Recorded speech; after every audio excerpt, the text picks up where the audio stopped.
Assalamualaikum warahmatullahi wabarakatuh.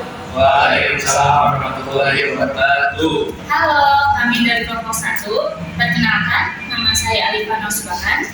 Perkenalkan, nama saya Muhammad Wahyu Firmansyah. Perkenalkan, nama saya Cantika Marsya. Dan kami bersama Kelompok 7 yang terdiri dari saya sendiri, Sekjen Nuruditullah. Saya Rafiul Nugroho, saya Muhammad Agung Saputra.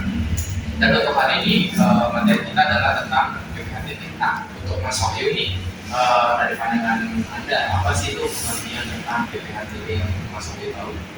Jadi menurut pandangan atau pengertian saya, dari namanya aja kita sudah bisa tahu BPHTB itu apa. Jadi BPHTB itu biaya perolehan atas tanah dan bangunan. Jadi yang perlu digarisbawahi adalah tanah dan bangunan. Jadi ketika kita membeli suatu tanah atau bangunan, itu terkena yang namanya pajak BPHTB.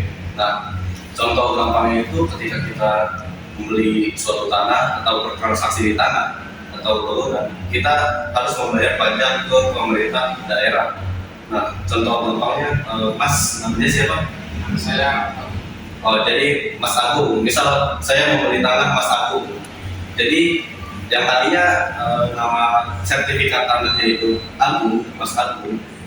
Ketika saya membeli tanah dari Mas Agung dan penyerahan sertifikat tanah itu kepada saya, berarti nama sertifikatnya berganti, yang tadinya namanya Mas Agung menjadi saya Muhammad Wahyu.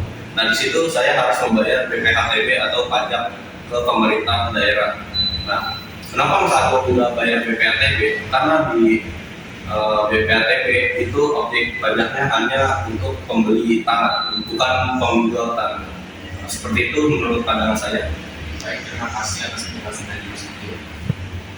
Baik, selanjutnya setelah dari pengertian dari Mas Wahyu tadi, nah untuk Pak Nawan nih saya ingin bertanya nih. Nah, kan di situ ada objek BPHTB ya. Nah, apa saja sih yang kenapa aja dari objek BPHTB tersebut? objek BPHTB itu kan diperoleh hak atas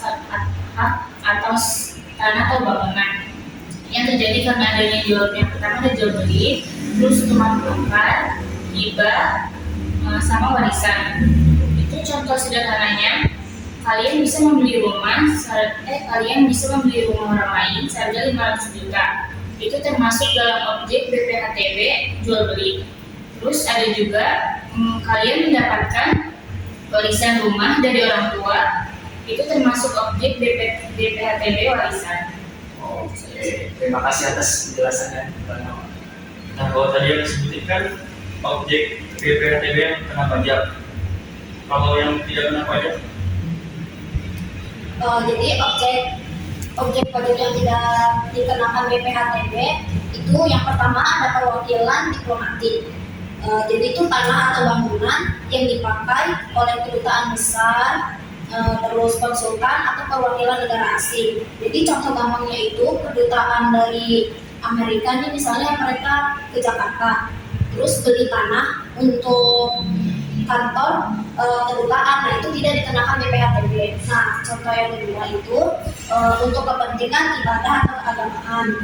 Jadi kayak tanah dan bangunan yang digunakan khusus untuk ibadah, contohnya yang pertama masjid, gereja, vihara atau pura, nah itu tidak dikenakan BPHTB juga. Nah, yang ketiga itu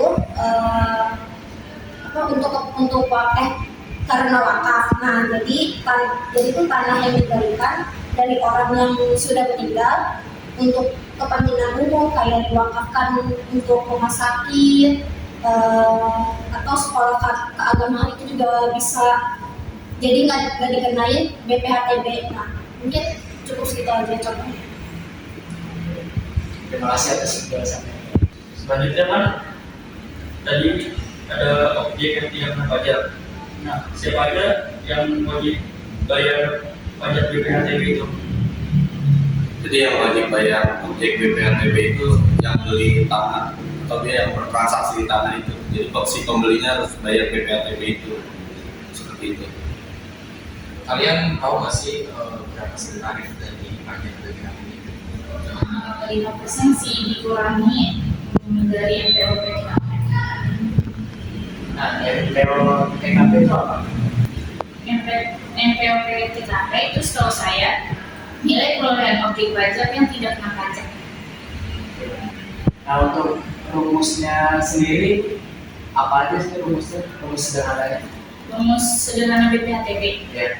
Rumus sederhana BPHTB itu 5% dikali nilai perolehan objek pajak dikurang MPO PTKM. Ada catatan khususnya nggak sih?